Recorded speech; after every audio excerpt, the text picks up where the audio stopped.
On this edition of Newswatch 18, we have big news on the Tom Harkin Institute controversy. ISU TV's Justin Huston and Alyssa Weiss take us inside look at the dangers facing journalists overseas. And I'll have a look at your weekend forecast and tonight's cyclone weather. And for your Cyclone Sports update, I'll fill you in on all of the upcoming sports this weekend. So stick right here. This is Newswatch 18.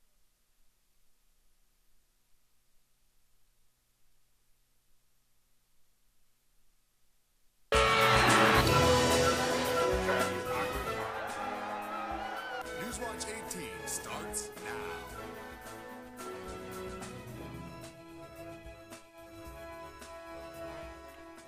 Good evening and welcome to the Thursday, February 7th edition of Newswatch 18. I'm Chris Kelly. And I'm Elizabeth Kramer. But before we get to the news, we're joined by meteorologist Nathan Gogo, who will give us a sneak peek at tonight's cyclone weather. Nathan?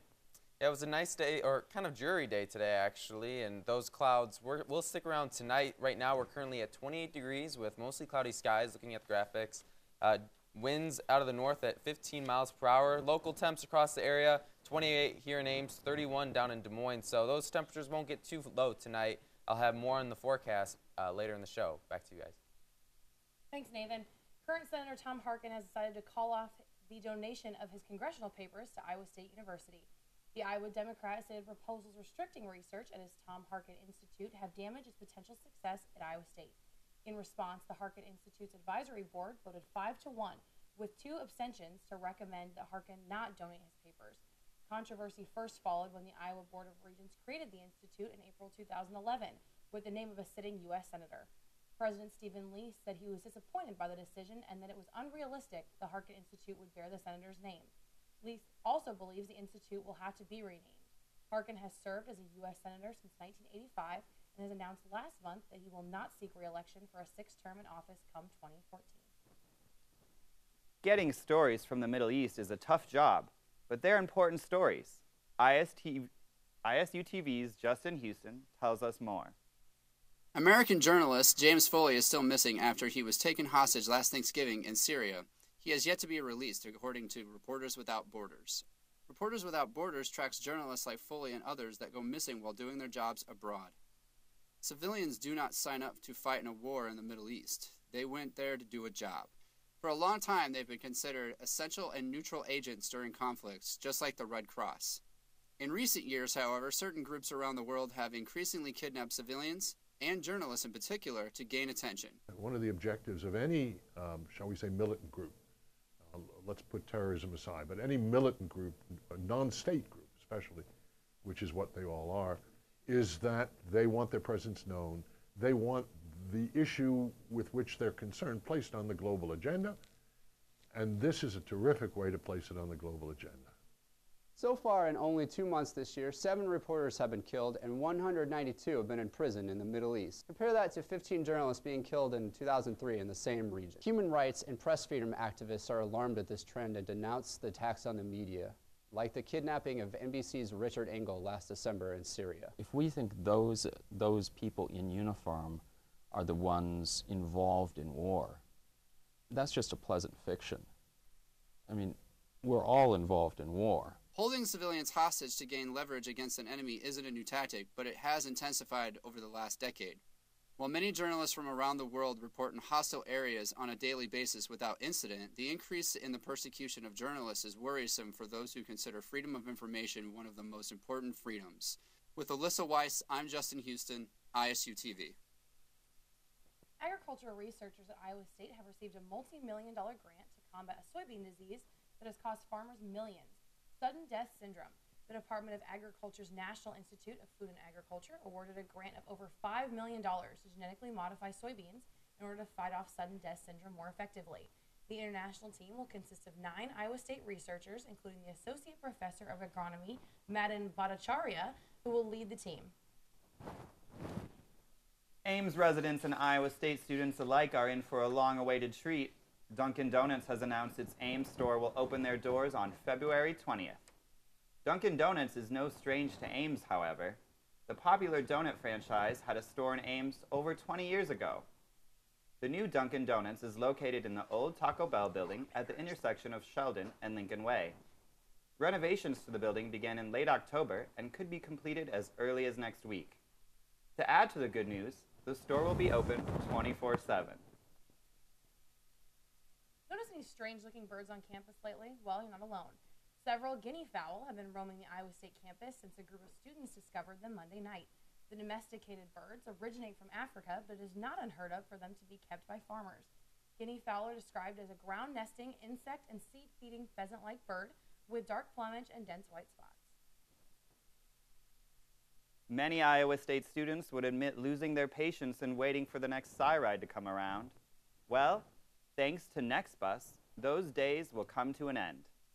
NextBus is a real-time prediction system that allows students to look up the exact arrival time of several buses at any desired stop.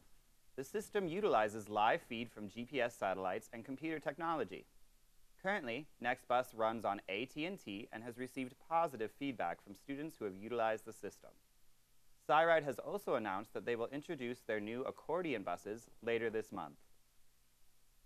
Barshay, Iowa State's annual modern dance concert, will perform 3 shows at the Iowa State Center's Fisher Theater this weekend. The dance concert's theme is Harbingers and Messenger. The modern contemporary dance was inspired by the impact and consequences of our actions on the world. Barshay will have shows Friday through Sunday with show times at 7:30 on Friday and Saturday and at 2 on Sunday. Tickets for Barshay are available at Stevens Auditorium, ticket office, or through Ticketmaster and cost $12 for adults and $10 for students, youth, and seniors ages 65 and older. Stevens Auditorium will host the Bravo National Dance and Talent Competition on Saturday. Bravo National Dance and Talent Competition is an amateur talent competition for both youths and adults. Doors for the competition open at 8 a.m. with the competition starting at 9. General admission is free, but seating will be tentative. If you or someone you know is interested in being a part of the competition, visit Bravo's website at www.bravocompetition.com. And now we have Danny joining us at the desk. We've had an exciting weekend in Cyclone Sports so far. What do we have coming up this weekend? Well, we have a few basketball games and also a swimming and diving meet, so I'll tell you all about that and more after this break. Stay tuned to Newswatch 18.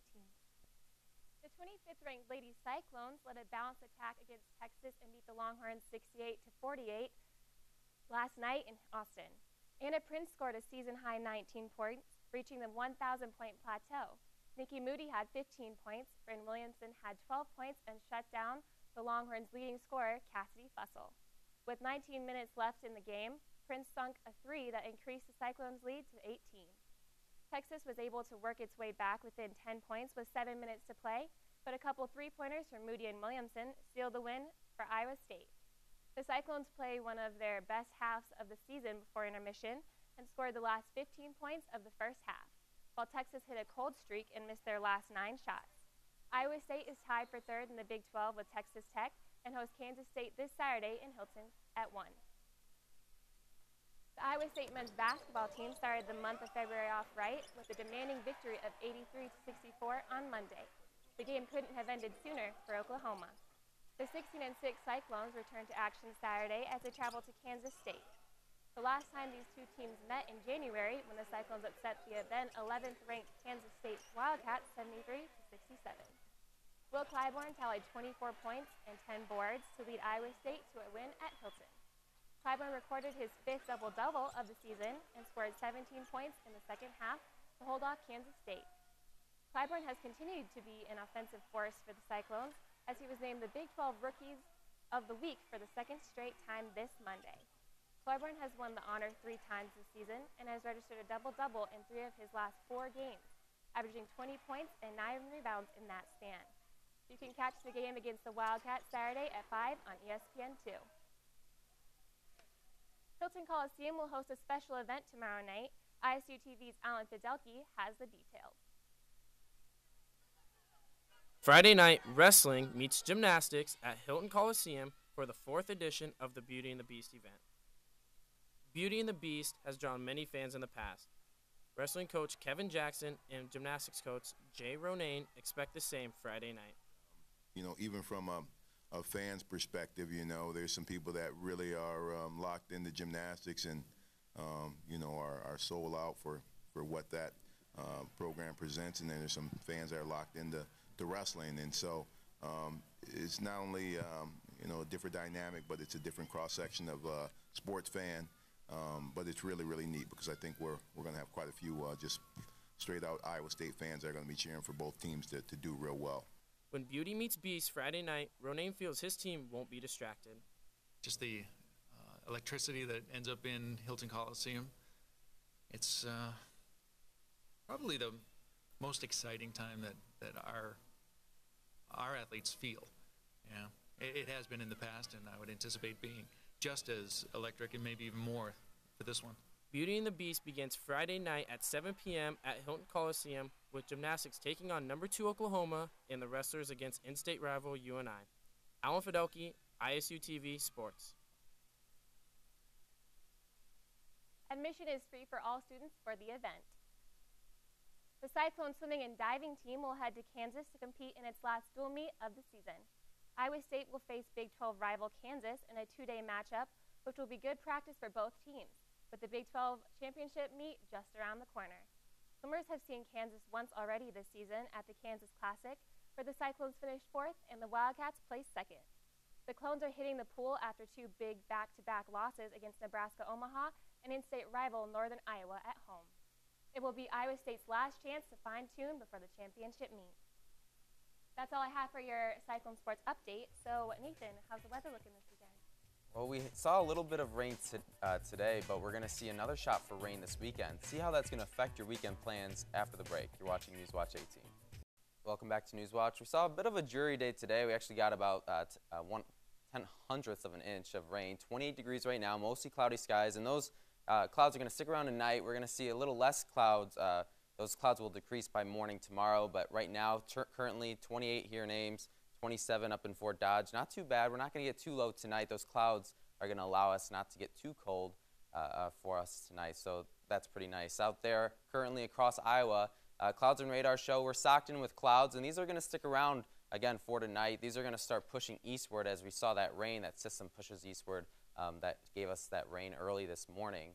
And so that's going to push eastward, and we're going to see some sun tomorrow. Current temps right now, 30 in Des Moines, 28 here in Ames, and 25 up in Mason City. Tonight's lows, again, those clouds are going to keep us quite warm, actually, or mild. 23 in Des Moines, 21 in Ames. So we're not going to get too low tonight. Waking up in the morning, you don't have to bundle up, I guess, as much as you've had to over the last couple weeks. Tomorrow's highs, 32 in Ames, 28 up in Mason City. And with combined sun, it's actually going to be a pretty pleasant day out there for your Friday tomorrow. So looking across the region, we're looking at 45 in St. Louis, 32 over in Chicago, 25 in Minneapolis. A lot of cloud cover, keeping those temperatures pretty steady and pretty evenly spaced across much of the region. Clouds and radar show that huge system that gave us all that rain is pushing across northeast Illinois. Actually some good snow amounts across northeast Illinois. I think they got about half a foot over in parts of Chicago earlier today.